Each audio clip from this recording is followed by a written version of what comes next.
Welcome to the Feature Film Podcast. This week we're talking about a White House in World War II. Enjoy the show.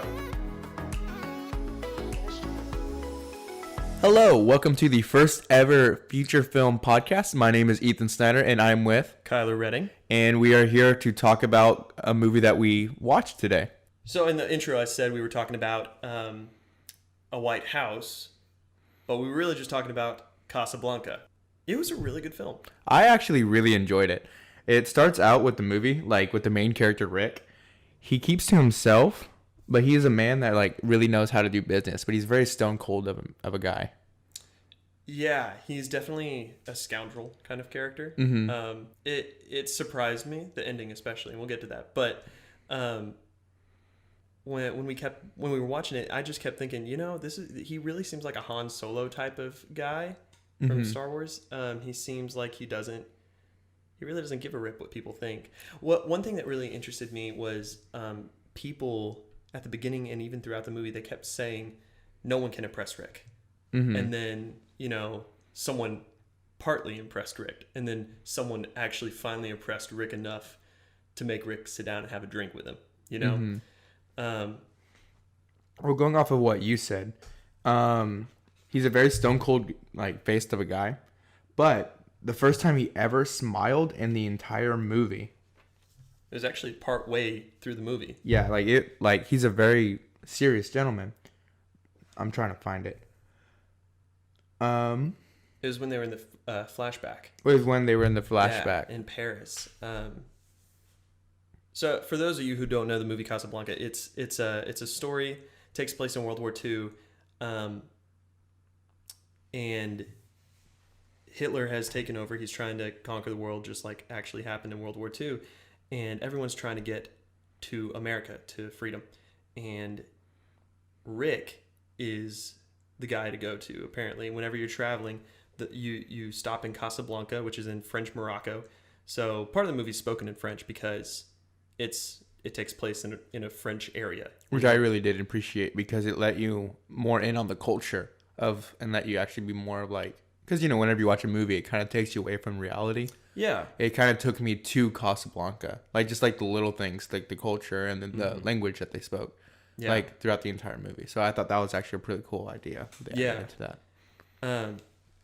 And so whenever you go to Casablanca, the people trying to get there, it's a rest point, basically, while you try to get to Lisbon so you can go to America. And so Rick owns a cafe. It's called Rick's Cafe American. And did you know the movie was actually based on a play? No, I did not. Yeah, so little history. Shout out to the Soundtrack Show podcast at iHeartRadio.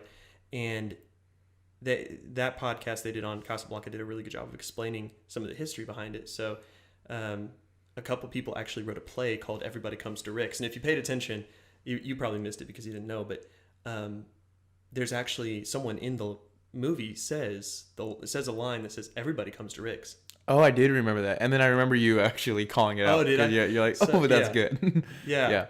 It's because the play was called Everybody Comes to Rick's and no one actually made the play, but it was written.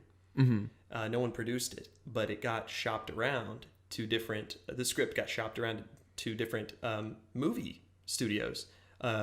Ended up being at Warner Brothers. Now the Warner Brothers were Jewish and they'd already made some anti-Nazi movies in the 40s. So to them, this script was a great fit. Mm-hmm. Everybody Comes to Rick's was the play. Now, everyone actually did come to Rick's in Casablanca because it was just the place to be if you're looking for a place to stay while trying to get passage to Casablanca. And so the story takes place around two people, Rick and Ilsa, a scorned lover, I suppose. I guess Rick is really the scorned lover in this one. Yeah, I would say so. But go ahead. I was gonna say throughout the movie, with the scorned lover thing, that's what we were talking about with the flashback. And then when they went to the back, so she comes into town. Yeah. And I'm talking about in present day. She comes into town, and they have a little bit of history, a little bit of tension, and when they did a little introduction to them, and then they did a flashback of what that tension came from, and then that they were previous lovers and what basically led them to the point to where they are today, to when they meet up in the film. Yeah. Exactly. Yeah, man, the film was really confusing. I agree. Just because you start off and you're introduced to a handful of characters that you don't know their names. They aren't said right out. A lot of movies now, I think they try and introduce the characters really easily. Like whenever in Star Wars Episode 7, Han and Chewie, they walk on board of the Falcon, and for some reason, in case you've been under a rock for the past 40 years, they actually introduce at least Chewie and then Han. Han walks in, his blaster's out, and he goes, "Chewie, we're home." So it introduces that character immediately, so you're not just standing there, who's the old man in the furry thing? Yeah. And so, but this movie, Casablanca, didn't do that at all, which kind of made it hard to follow at first. But I agree. They did eventually, pick up on names and whatnot. Which I would say probably up to the flashback, I was kind of a little bit confused, just going with what you said, with it being a little confusing. But when they did do the flashback, it was a little bit more of a character development, kind of like a prequel, if you will. Yeah. So it's kind of like, before the flashback, I had no idea what was going on, and then after, I'm like, oh, this makes perfect sense. This is a good idea of who Rick's character is, and now it just revealed a lot about who Rick is and his cafe and his employees and how far they went back. So what's interesting, you mentioned character development. Rick's character development was crazy throughout this film. I agree. And it was really cool because this film took place over like 2 or 3 nights. But out of his entire life, the most character development apparently happened in these like 2 or 3 days. Because when we're introduced to him, he was a stone cold guy, didn't give a rip about anybody, didn't drink with any of his patrons ever, even if they requested. And he was just kind of a boss that kind of seemed to lean back in the shadows, and everyone knew who he was, but no one knew him, And as the main character Ilsa comes in, it ends up being turned on its head because she introduces us to a side of Rick no one has seen in 4 years, maybe, by that point. So it's interesting to watch him go from this stone cold scoundrel who's in charge of a illegal gambling cafe to this very tender-hearted man who, at the end, spoiler alert, helps Laszlo and Ilsa escape. And it really shows that it's a cool journey to watch him go from hard-hearted man to a white knight, So do you think the turning point was when what's her name again? Ilsa. When Ilsa came into the picture? Oh, definitely. For sure. I was thinking about that because if you go back to, there's a certain scene in the movie to where after when they meet again in the present time, it was after closing hours in his cafe, and he's sitting there at a table with his friend Sam, who is the piano player at the cafe. Yeah.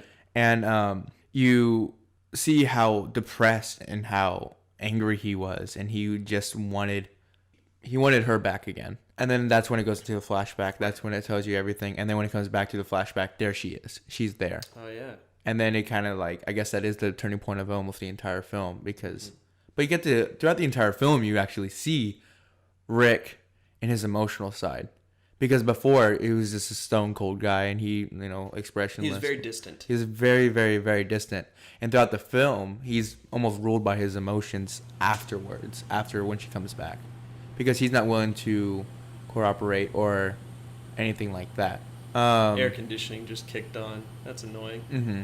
It's fine though. There, it kind of calmed down. Okay. But to watch Rick develop through the film, going from distant man to kind-hearted, loving man, was really cool. I loved seeing the relationships, but with the people he had, like he knew everybody. Mm-hmm. Like he was the go-to guy in town, even if he was distant at first. But seeing his relationship with Sam and seeing how Sam tried to comfort him, knowing that their friendship was true, and then seeing how throughout the movie you didn't know if Rick was actually going to help Laszlo and Ilsa escape, but at the end had such a twist. It really did. Oh man, having having Rick pulling a gun on Officer Renault and saying you're going to sign these papers and let Victor and or Laszlo and Ilsa go was crazy, and Rick stayed behind. It's very like, oh, I can't even describe it. Almost like the lone wolf type of thing, to where he's willing to go on his own way for the greater good, and he's willing to leave his love behind that doesn't really love him anymore. Yeah. Ever since then, and she ran away with the man that she married and she's been married to for the longest time. But one thing I think about this movie is really, I think it would have a stronger emotional context if we knew our World War II history a little bit better. I agree. Because in this day and age, you watch Casablanca, and it's an interesting story for sure, but you kind of feel distant from it. Mm-hmm. You don't really understand the context or the emotions packed into this film, because it's a very emotional film. Because at that one point in the movie, in Rick's cafe, there was the German soldiers were over in a corner. They were on the piano. They were playing the German national anthem, and they were singing loud. And because it's French Morocco, obviously none of these people liked the Germans there, and so it made everyone feel uncomfortable in the entire place. And Rick hears it, and he was with Laszlo in his office. They were discussing trying to get passage. Laszlo was trying to convince him to convince Rick to give him passage to America. And they hear this bad song, for lack of a better term. That's how they viewed it. It's a terrible song. They hear it from downstairs, and they go down and check it out. And then Rick goes up to the club band and says, "Play the Marseillaise," which is the French national anthem. And the Laszlo stands up next to the band and leads them singing, which is great because he's the symbol of hope in this movie almost. The symbol of hope against the Nazi regime. And with all the emotional tension that was all around the room, everyone stood up, and it shows a shot of a woman crying and shaking. Dude, that made me tear up. I know. It was pretty powerful. I almost cried just seeing her have so much emotion at such a song of hope. What's an interesting comparison, I think, that they did with Rick and Laszlo. Rick was, again, very much a distant man, and Laszlo was very out in the open. He was very courageous, very bold, and they, in the movie, contrasted them very well. The movie really showed how courageous Laszlo was. He went to an underground resistance meeting, in the middle of the movie, and in the movie, and Rick kind of just hid in his cafe and got drunk no matter what. And that's how they presented each other throughout the film. But what's crazy, at the end, I mentioned it to you, they had Laszlo wearing a white hat. In Western films and or TV shows, whatnot, the good guys wear the white hats. And it's funny because I didn't even know that. Like, as we're watching the entire movie, you're pointing out all these things that you're so observant over, of like the little small details, and I think that's really fascinating that you say that, because Rick was wearing a black hat. Yeah.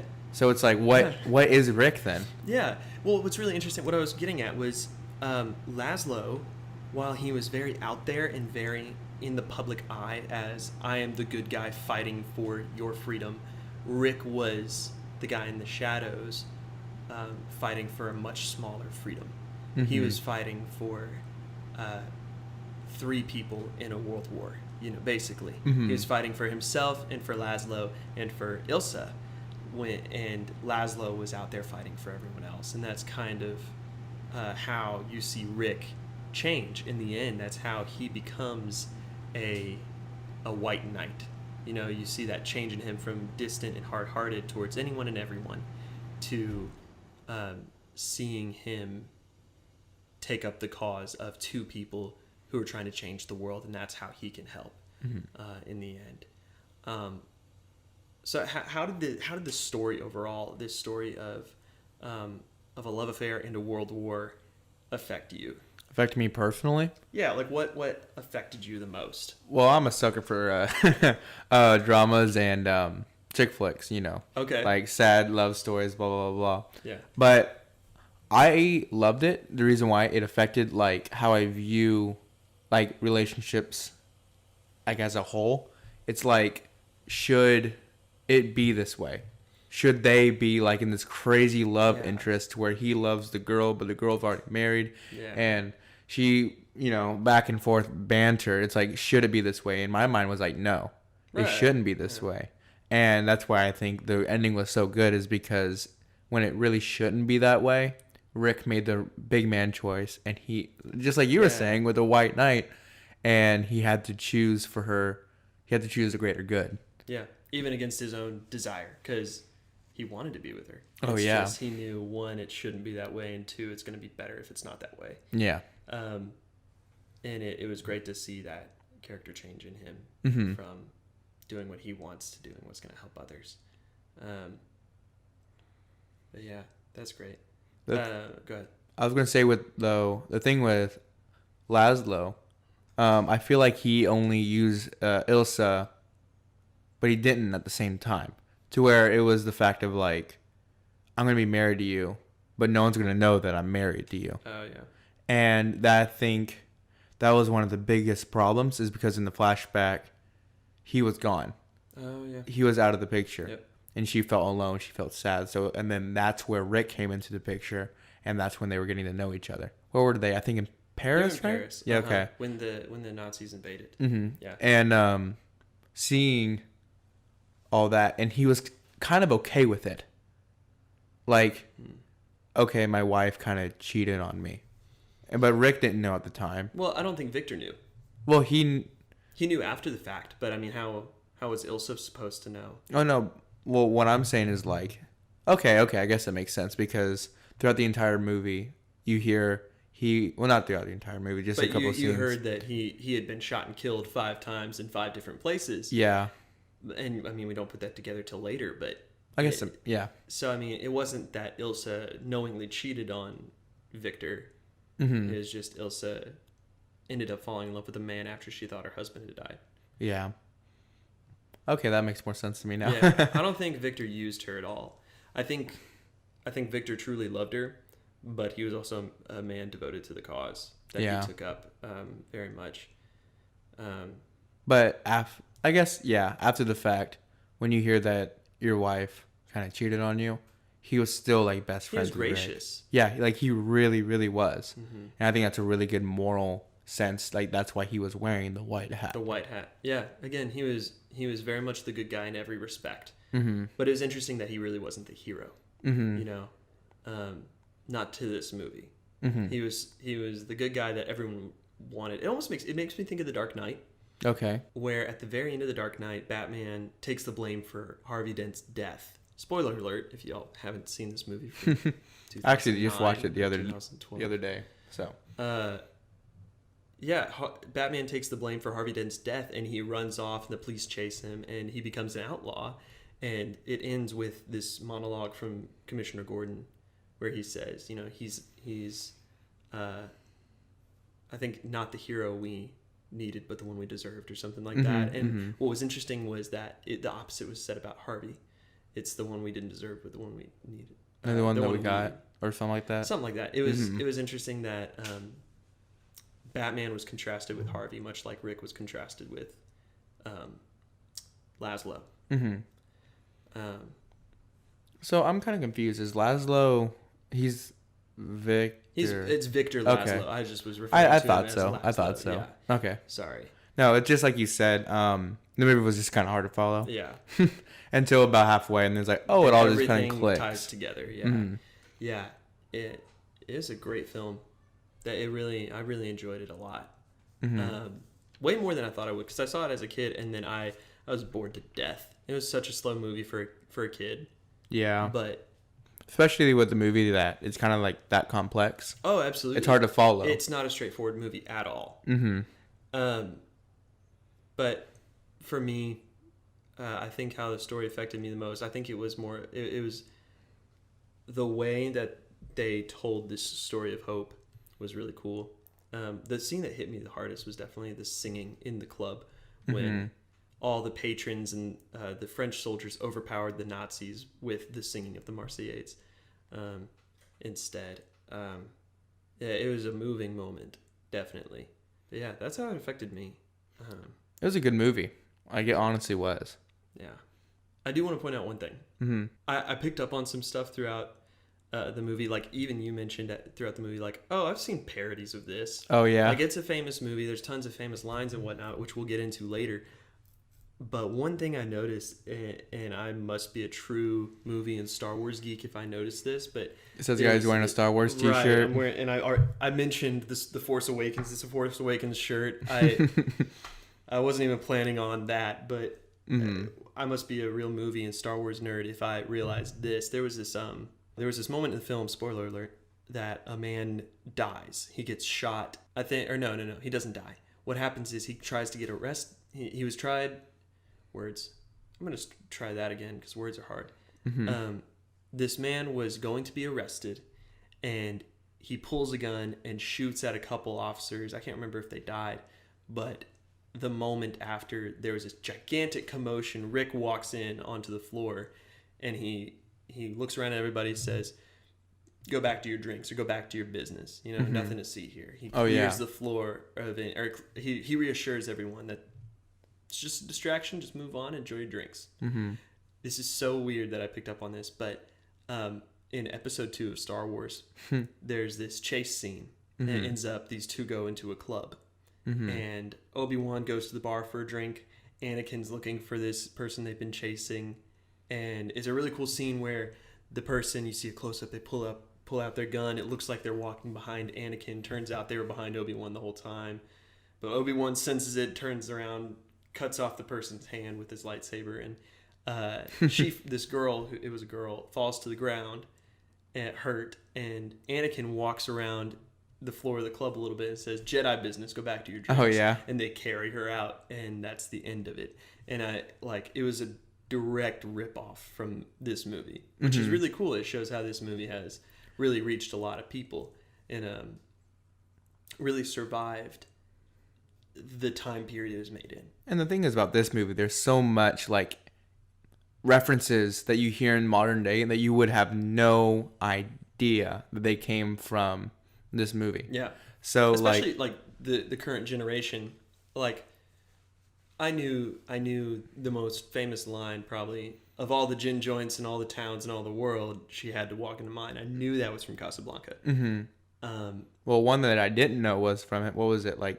I have a feeling that this is the start of a beautiful friendship. A beautiful friendship. Louis, I have a feeling it's the start of a beautiful friendship. Yeah, you hear that all the time. All the time. In other movies, other TV shows. Mm-hmm. And yeah, it started here. And then, what's some other one? Here's Looking at You, Kid. Oh, yeah. So, which that one came up repetitively throughout the movie. Yeah, it was like Rick's catchphrase. Yeah, well, only with Ilsa. Ilsa, yeah. So it's kind of like a reference, like from when he first said it, which I think was the first time they kissed, I think. Yeah, and that would have been in Paris, wouldn't it? Yeah. So I didn't even connect that until right now. Really? That's crazy. So it's really like a personal. Like, I think they almost did an "I love you." I bet. Yeah. Like, here's Looking at You, Kid. I kind of like an "I love you," like "As You Wish" from Princess Bride. But I think every time, I could be wrong. I think every time they said it, he followed up with a kiss. I don't think so. Okay. But yeah. It was definitely an emotional moment when he said it. Yeah. You know? Yeah. It was good. Mm-hmm. It was really good. I agree. This is the time of the show where I'm going to introduce a new segment, and we call this one... Who Said It? Who Said It?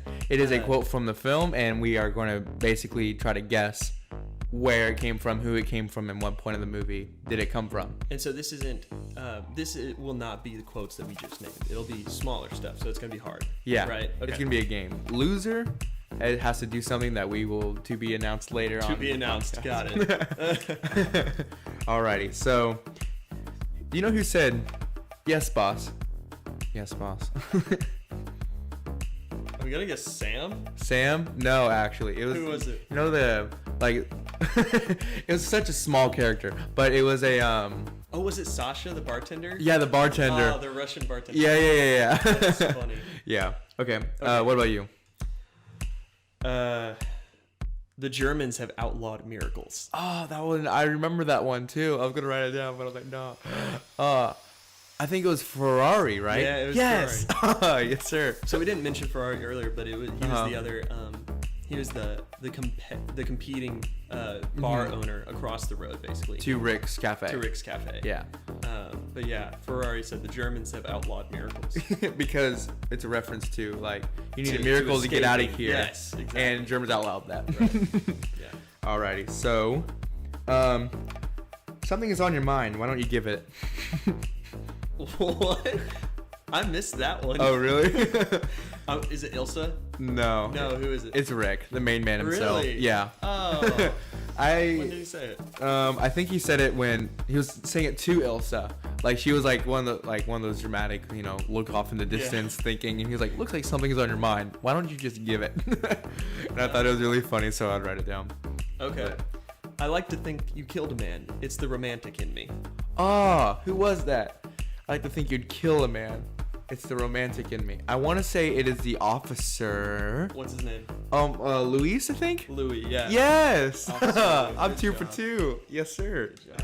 Okay. All right, your turn. All right. They put it on the bill, and I tear up the bill. It's very convenient. Yeah, that was Officer Louis, too. Yeah. He was like the comedic relief throughout the movie. Uh-huh. He had a lot of good one-liners. Mm-hmm. Him and Rick as well. Like, they both were just like zinger, straight to the point. Yeah. And it's kind of like a witty type of, response almost every time. Okay, how about this? Maybe not today, maybe not tomorrow, but soon and for the rest of your life. I feel like it was Rick. It was Rick. Yeah. Yeah, it was definitely Rick. The whole shout out to thoughtcatalog.com, who has 50 of the best quotes from Casablanca. They have the whole thing on here. It says, I'm saying this because it's true. Inside of us, we both know you belong with Victor. You're part of his work, the thing that keeps him going. Mm-hmm. If that plane leaves the ground and you're not with him, you'll regret it. Maybe not today, maybe not tomorrow, but soon and for the rest of your life. Good. Those are all good. Some good honorable mentions. Yeah. So I think that's all we have for this one segment that we like to call Who Said It? Who said it? Who said it? Awesome. And who's the loser? Not really either of us. I got 3 for 3. I didn't. I guess I'm the loser. Yeah. All right. Well, we're gonna discuss that in a moment about what we're gonna post what the punishment is on our Instagram stories and whatnot. Mm-hmm. Oh crap. All right. So for our final thing, wrapping up the show, guys. Thanks so much for joining us. For sure. But the very last thing we're gonna do is something I like to call the after credits scene. Mm-hmm. So we're gonna play a little sound clip for you from the next movie that we're gonna talk about, and we are not going to tell you what movie it is. You're just gonna have to figure it out. And if you get it right, comment on our Instagram page. I'll post the sound clip there too, and see if you can guess it. And we'll give you a shout out in the next pod if you do. So here we go. In 3, 2, 1.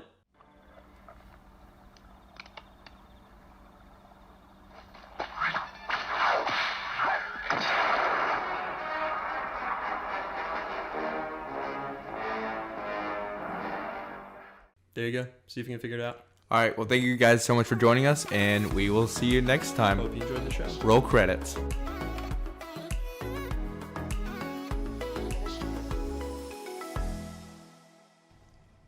Welcome to the Feature Film Podcast. This week we're talking about a White House in World War II. Enjoy. Sorry, I forgot the line. Enjoy the show. Yeah. Enjoy the show. Okay, I got a little nervous. Okay, yeah, got you. On my bad. All right. Welcome to the frick bloopers. Yeah, really. It's good. Welcome to the Feature Film Podcast. I was gonna say my name and then I stopped, so we're gonna start over.